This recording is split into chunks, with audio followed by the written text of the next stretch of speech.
Then in 2008, I had the reconstruction done. I remember that. Yeah. So I was looking good again. Good for you. So after that, I went 9 years. I stayed on the pill for cancer for 5 years after. Back in 2007. Is that standard? Yeah, they talk about 5-year survival rate. So you were past the 5 years, and you probably thought you were pretty good, right? Yeah. I think we actually celebrated at that 5-year mark. Yeah, we did. After, you know, she's like, I took my last pill. Like, that was a big deal. Right. Yeah. Okay. So I went 9 years. Then in 2016, I found a lump in my left breast again. Yeah. Right. So, and that's the side that you had the mastectomy. So you had the whole breast removed. You now had a reconstruction, and then there's not. Well, you're thinking like, wait a minute, how's that possible, right? That was my reaction exactly. Her doctor said, his words were, "We scraped your chest wall." Right. And so they assumed that it was there. That it was gone. They got everything gone. Yeah. So what was the treatment after that? They put me on chemo. So I was on chemo for a year, and then I had another lump to come up. Another one, even after the chemo? Yeah. Wow, okay. So my surgeon, he decided that the best thing to do is to remove my breast again and take out the implants. Okay. So when he took out the implants, there was like little cancer cells all around the implants. Wow. Wow. Okay. So I continued my chemo for another year and a half.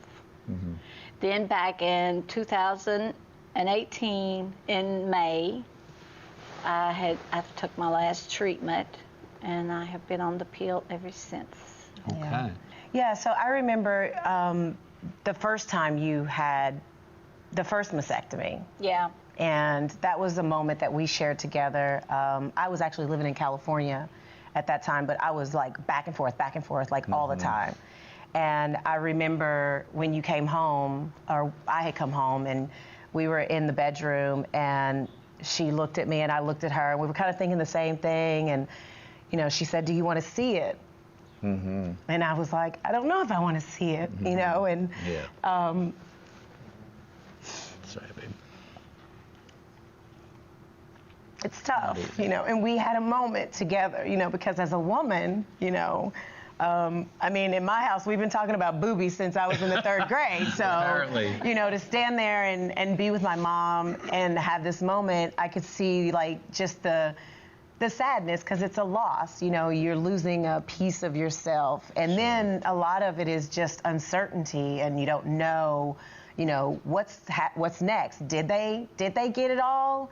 You know, is she gonna be okay? Yeah. And you know, we cried together, and then we laughed together, because that's what we do. Right. You know, but I never expected her to have to go through it again. I think that was the shocking part for me. So. That's the thing. It's scary. It's unpredictable. And we play a numbers game on these things, but we don't always know. No. So where are you now with your cancer? The cancer I had is spreadable, and it spreads throughout your body. I've had 6 lymph nodes removed under my arm. Then they found one in my stomach that showed it was cancer. Then they found a small spot on my lungs. So right now, in the medicine that they've got me on, it is actually shrinking it. Yeah. Okay, good. Yeah. Good. That's so great. That's really good news. Yeah, good news. Good news. She's so strong. My mom is so strong. It has been a journey for me, but I have stayed positive. And it's like I told my daughter from the 2007 when it all happened, I told her, this breast didn't make me, and this breast is not going to break me. There you go. There you go. Things are starting to make so much sense now. As I'm meeting your mom. I tried to tell you, Dr. Steve. Yeah, I got the apple didn't fall too far from the tree. Not too far at all.